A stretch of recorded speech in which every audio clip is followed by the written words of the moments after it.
What's up, everybody? Your boy Nate Dogg, bringing here your Week 7 recap, EDL. Beautiful week in the NFL. Great week in the EDL. A lot of stuff to talk about. Got a ton of stuff to talk about.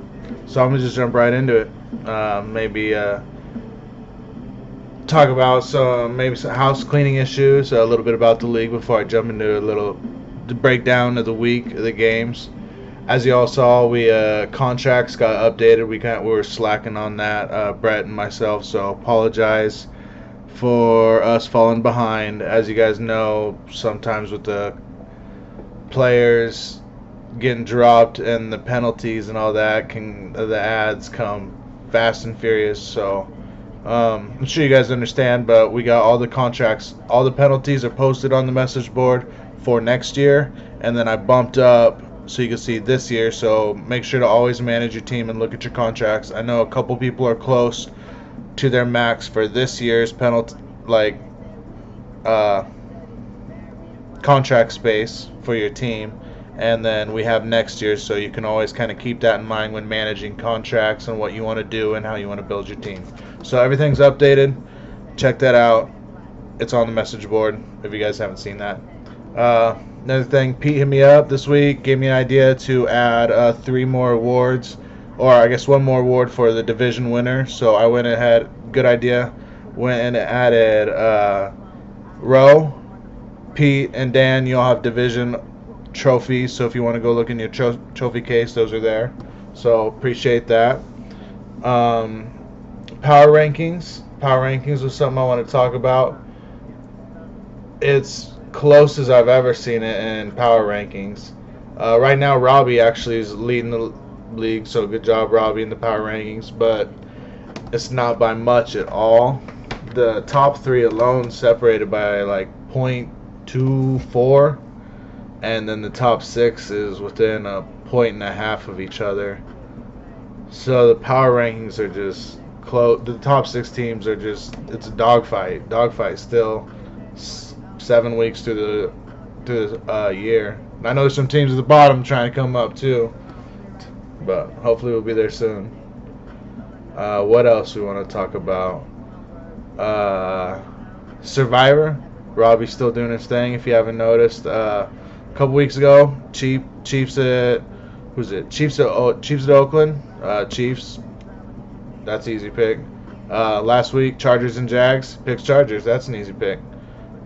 For some reason, he knows how to pick the good teams against the bad, and none of us else know. So good job, Robbie. Let's see if you can't keep it going. Pool picks. Pool picks are fun. Still seeing some pretty much same guys doing it. So we'll see closer to the end of the season. I bet we'll get we'll have real tight races if we all consistently do them. Ro decided to pick 1 game this week and got it wrong. So good job, Ro. But that's kind of funny. I thought it was funny. Anyways, I want to kind of show you guys, just because I have this camera and whatnot here, show you guys some stuff on the website. Maybe it'll help you guys use it better. I know I definitely don't use it to its full potential, and maybe you guys don't know some stuff, or maybe you do know, or I'll help you or not. But anyways, I thought I'd show you guys. Oh, that's bright. Thought I would just show you guys, just to do some player searches, like just looking at players and different things you can do and how extensive you can go. Right here, I'm going to click on player stats. I often go to like ESPN and Yahoo to like look at other stuff when I really shouldn't, because it's all just like right here. And yeah, just I'll show you guys a little more than you know, but we all know we can search it, expand, show you all the players and their stats, expand it, go by how many you want to look through what weeks, overalls. If you want to look by certain people's teams, if you want to look at positions, obviously you just look at high points for each week, see who's on there. I didn't really utilize this stuff until like just a few weeks ago, pretty hardcore. But this advanced search, probably like 5 weeks ago. I've been doing this for almost all the season, but I didn't use this at all last year. But they got this advanced search, and it really breaks it down. I don't want to show you everything, but they got the overall, and you can look by free agents. Obviously, look on any roster. Look, sort by positions. Look by specific stats. Let's see what else we got. But yeah, I'm just going to do a search and kind of show you the extent on it. I'm going to look at a running back search. So we'll go ahead and just search running backs. Look at some rushing stats. All team now. Search it. Obviously shows you top running backs. Look at it. You got the points, their average game, obviously running stats, attempts, all that kind of stuff. It shows you their receiving stats, their receptions, touchdowns, fumble loss, blah, blah, blah. Even targets. So, and even you can break it down even more. So, I'll just show you, like, running backs. Let's say I'm interested in the targets. I'll go past 3 weeks. Week 5 through 7, running backs, rushing targets. I'll search that. And then I want to sort by targets. Show you my top guys, you know. So, like, I don't want to, like, do the work for you, but I don't know if you guys are searching that way. And they obviously got quarterback stuff, defensive stats. You can really get in depth on, or kind of in depth on defense. So maybe that'll help when evaluating free agents, evaluating trading, all that kind of stuff. But yeah, I just started using that advanced search this season. So if you guys haven't been using it, maybe that'll give you some more tools to better your team. What else? Yeah, let me jump into the NFL. I'll give you just my thoughts on maybe just the primetime games this week. A lot of injuries this week, and well, I feel like I keep saying that, but I don't know if it's just this year, but a lot of injuries. I feel like all over the place. Mondays, I feel like I should patent, or whatever the word is, MRI Monday, instead of Monday morning quarterback or all that stuff. They're going to start calling it MRI Monday. But pretty brutal all week. But the primetime games are okay. Morning game, Jets and Patriots. I'm sure you guys saw that crazy penalty that gave the Jets the extra field goal shot. Guy tried to push him through. Pushed his other guy on the Patriots through to try to block the game-winning field goal on the Jets. Called the flag. Jets got the redo, made the field goal. I saw an article saying that Rex Ryan actually told the refs about seeing the Patriots do that on film and to watch it on their field goal formations to push people through, and they called it. So whether that was the reason or not, I thought it was funny that Rex Ryan actually said something to him. So that's why I want to say that. So, yeah, Jets snuck by on the return of the Gronk game against the Patriots. So, yeah, Jets won there. Afternoon games. Nothing too crazy. A lot of not bad quarterback play, but bad named quarterbacks. Defensive games in the afternoon. So, nothing too fancy there. But night game, I know we all know about the night game. Colts and Broncos. Colts holding it down big time. You guys, if you watched it, Robert Mathis was huge on the DN. So I don't got a Mathis jersey, but I have something kind of close. Dwight Freeney. He was a stud DN too. He's on the Chargers now. Actually hurt the whole season. Go figure. But yeah, Robert Mathis was huge. First time I've seen Peyton Manning get rattled. They were in Peyton Manning. I felt like they did if there was an edge to get on Peyton Manning, they got it through their owner, all the pre-week talks, Robert Mathis being disruptive, just getting to him. Just Peyton Manning's head wasn't all there, and my Colts, I love them. They're playing phenomenal football, way better than I even thought they'd be. But yeah, they look like they're a pretty good team, but really good game to watch Sunday night. I hope everyone watched that game. It was a good one. What else? We had Monday night game, Giants and Vikings. They both just suck pretty much. But yeah, jumping into the EDL recap. I'll just break down of the week. First game, I'll just jump off of mine and Pete's. Played Pete this week. Always a tough opponent. My team finally is ways too late in the season, or not. Hopefully not too late, but looks like I'm rolling on all cylinders. They're looking good. My team's looking better.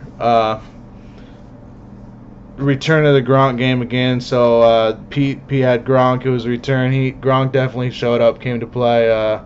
But I guess just like the Jets, I was able to defeat the evil Patriots. But Pete got banged up a little bit. Arian Foster left the game, so he got hit by the injury bug this week. But yeah, big victory for my team. But Pete's always tough. Let's see what else. Go look at the other games. We have Cuckoo against Brannigan's Rough Rangers. Little Edwards matchup. Edwards West Division leader. Cuckoo 500 team and Central, but he got after him, got the win. So maybe Central Division's flexing their muscles a little bit. But yeah, both teams had guys plays well, and guys that airballed. Doug Martin got hurt. I know Edwards is hurting on that one. That's a big injury. And even Brett, Jay Cutler got hurt this week, so I know that was his backup quarterback. And he's also got Alshon Jeffrey and Bennett, so he's definitely feeling the wrath of this weekend. Let's see. Yeah, just close game. Edwards went max on offense, I saw, so Edwards is definitely going all offensive. 2 guys less for Brett, and Brett stuck with him. So Brett had a good week, got the win there. What else? We had Homo for Romo against Row, the Amusing Cliches. This one was a real close week. 3-point victory for Rupp. It was really a tight matchup the whole time. Rowe was out on an early lead. Yeah. Rowe was out in an early lead early on, and then Rupp pulled into like a 10-point lead in the afternoon games was the most he was up. But it came down to Monday Night Magic. This was one of the not beautiful because Monday Night was whatever this week, but one of the Monday Night Magic weeks. Rupp had Hakeem Nicks, Kyle Rudolph, and the defensive end Brian Robinson against Greg Jennings, and like a half a point in the lead. And believe it or not, Greg Jennings did all he could to get that win, but became victimized of a horrible Josh Freeman play on Monday Night Football and lost by just like 3 points. So close matchup, down to the wire on Monday night. I know both guys were paying attention to the game, so always fun when that comes down like that. Moving on, we got Snakes versus Straight Cash. So surprising, Straight Cash, even though he's not pulling out W's, he's still throwing down solid weeks, sending off his team, shipping off his team, obviously rebuilding, looking to go for the future, but still being relevant, throwing down solid weeks. So Snakes had a huge day, got the W. So yeah, Casey had all of his scoring done in the morning. He was pretty much done in the morning, had almost all of his points done, which he had a solid total $180. But yeah, Dan had a big day. CJ Spiller got hurt, or has been hurt, so Dan's feeling the bumps of what happened this week too. But yeah, Dan had a big day. Good work, Dan. See what else happened. We got Rob's Fantasy Felons, and fuck you, Seward. This one, I feel for Robbie because we work together, but this one came down to Robbie needing the star players again on Monday night, or not even Monday, but it's just star players to show up on prime time. He needed them to show up, but going into Sunday Night Football and Monday Night Football, Robbie was down about 25 points with no Sean Moreno, Adrian Peterson, who are both top 10, running backs, and Reggie Wayne, who's a top 20 wide receiver this year, against John Beeson and Duke. I don't even know how to say his last name. I'm gonna try this. Iheanacho? I don't know. Denver safety. Anyways, but he had about like a 25-point lead. But AP and Noshawn have been doing like 20, and then Reggie Wayne goes and gets hurt. But yeah, Seward held on, got the win. So Robbie was hurting that his stars didn't show up on primetime. I know that happened, but good job, Seward. He also got hurt. Both guys losing guys to ACLs. Seward lost Cushing, so I know that happened to him again last year. Robbie lost Reggie Wayne for the year, so just guys dropping all over the place. Jump to our game of the week, week 6 recap. I thought it was a good one. Henderson, the Vinegar Strokes against Team Rocket. Love. Henderson was on a 3-game win streak coming into it. Love was on a 2-game win streak. Henderson had a solid week. Ends up getting the W and coming out of the week with the best record in the EDL right now at 6-1. But both teams just had solid all-around games. No one really broke out for either team. Eddie Lacy was the only player with 20 points or more. And actually for Jake's roster, Eddie Lacy and Bell look like 2 good running backs, young running backs moving forward. So good job of rebuilding that. Just kind of side note. It was just like a 10. I forget what the spread was. I got it right. About a 12-point win difference, 11-point. But he decided to go with Whedon over Eli Manning, which is understandable. Eli's been terrible. And then he didn't start Cecil Shorts and went with Jerome Simpson. It looked like over him. So that was tough because Freeman was terrible. I understand the Shorts thing because he didn't play last week and he's been hurt and he was probable. And that's probably was your question marks on that one. But, yeah, Henderson just had a good across the board. He's got Russell Wilson and Cam Newton. We all know this kind of stuff. Good problem to have. One little side note about one of his guys, Kendall Wright. His Tennessee Titans are really coming to his own for him. Second year out of Baylor. He had 9 catches for 98 yards in this week, so Henderson's game of the week, big player. But he's had at least 8 targets in each of his last 4 games, so he's on pace for about 90 catches and 1,100, so he's a pretty good player. Yeah, good week for Henderson. Good job on getting the W. Game of the week, week 7. Looking forward to week 8. That was week 7. Looking forward to week 8. Decided to go with Big Dan. Snakes on a draft against Pete. Barion's Frosters. But I think that'll be a good. Both teams are 4-3. Last time they met was in week 2 of last year, and Dan actually got the win on that one. Some things looking forward to, a lot of new faces. I'm just going to fly through some names. This was Pete's team. That starting roster that's not there anymore. Bradshaw, Sean Green, Danny Amendola, Miles Austin, Brandon Marshall, Randy Moss, Reggie Wayne, Rondé Barber, Ed Reed.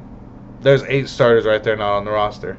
Dan, Cedric Benson, Reggie Bush, The Law Firm, James Jones, Jordy, Brandon Myers, James Laurinaitis, and Eric Berry. Not on the roster anymore for Dan. So, a lot of new faces for these 2 teams. Snakes coming off a 3-game losing streak, got the win last week, so he's finally getting a dub. Pete's on a 2-game losing streak, so that doesn't happen to him too often. And actually, last time these 2 teams played, last year, Peyton Manning and Rob Gronkowski were on Dan's starting roster. So, kind of funny that way. Then it went to Pete, and Pete had Manning forever, and Pete now has Gronk. So I guess it's the return, the homecoming for Gronk back on Dan's team. So we'll see if Can't do a little Gronk smash. I don't know. Big game of the week this week. Looking forward to it. And yeah. News and another thing too. Me and Robbie. By the way, don't if it's a Sunday, 2:30, 3:30 in the morning. Don't go in the Moose. You better hide your kids, hide your husbands, because we had a FIP sighting at the Moose about 3 Sunday. No eyebrows. But yeah, this is EDL. Just want to tell you guys. I'm your commissioner, EDL, realest fantasy out there. This is the longest. Sorry it's so long. Hopefully you guys aren't pissed off. But yeah, looking forward to this week.